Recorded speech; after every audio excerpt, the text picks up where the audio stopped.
بسم اللہ الرحمن الرحیم۔ صحیح مسلم کی روایت کے مطابق سیدنا ابو ہریرہ رضی اللہ تعالی عنہ سے مروی ہے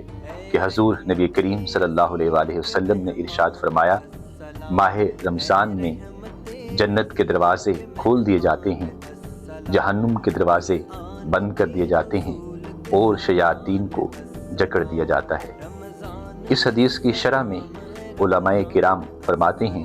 کہ جنت کے دروازے کھولنے سے مراد یہ ہے کہ اللہ رب العزت کا فضل، لطف و عنایت اور اس کی رحمتیں اپنے بندوں کے لیے وسیع تر ہو جاتی ہیں، اور اسی طرح جہنم کے دروازے بند کر دیے جاتے ہیں۔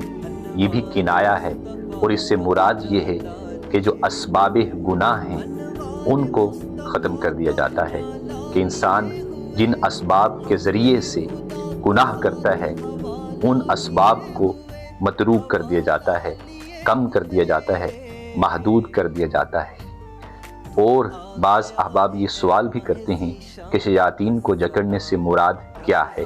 جبکہ بہت سے لوگ تو ایسے ہیں جو اس ماہ مقدس کے اندر بھی گناہ کر رہے ہوتے ہیں، تو اگر شیاطین کو جکڑ دیا جاتا ہے تو پھر گناہ کیسے سرزد ہوتے ہیں؟ یہ ایک عام سوال کیا جاتا ہے، اور ذہنوں میں یہ سوال فطرتاً پیدا بھی ہوتا ہے۔ تو اس کا جواب بھی علماء کرام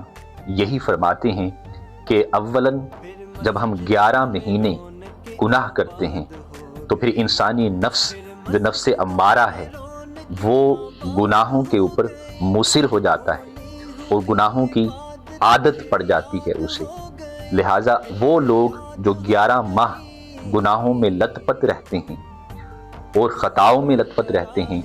ان کا نفس اس مہینے بھی پھر کوئی نہ کوئی گناہ سرزد کرتا ہے، اور گناہوں کا صدور اس کے نفس سے ہوتا ہے،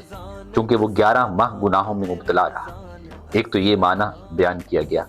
اور دوسرا معنی یہ بیان کیا گیا کہ شیاطین کو جکڑنے سے مراد یہ ہے کہ جو ظاہر سے باہر خارج میں شیاطین ہیں، اور ان میں سے جو سب سے بڑا شیطان ابلیس ہے، اس ابلیس کو تو جکڑ دیا جاتا ہے، لیکن جو پورے 11 ماہ اس ابلیس شیطان کے معاون شیاطین ہیں، جو اس کو ہیلپ آؤٹ کرتے ہیں، فیسیلیٹیٹ کرتے ہیں، سہولت کاری کا کام کرتے ہیں گناہوں کے حوالے سے، وہ پھر بھی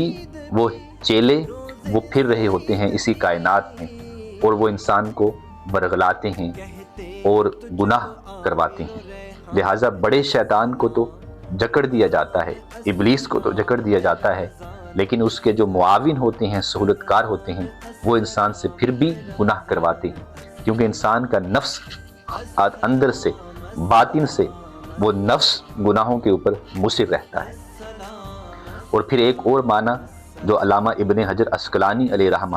انہوں نے بیان کیا کہ شیاطین کو جکڑنے سے مراد یہ ہے کہ بالعموم بقیہ 11 مہینوں میں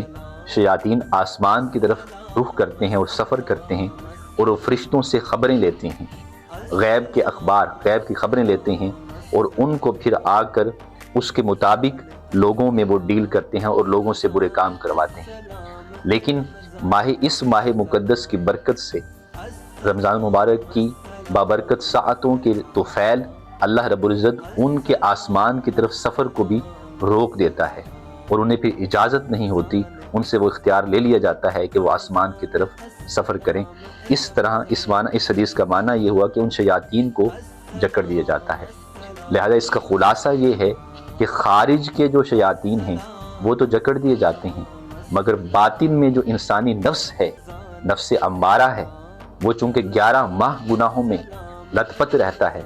اس سے گناہوں کا صدور پھر بھی کہیں نہ کہیں ہوتا رہتا ہے۔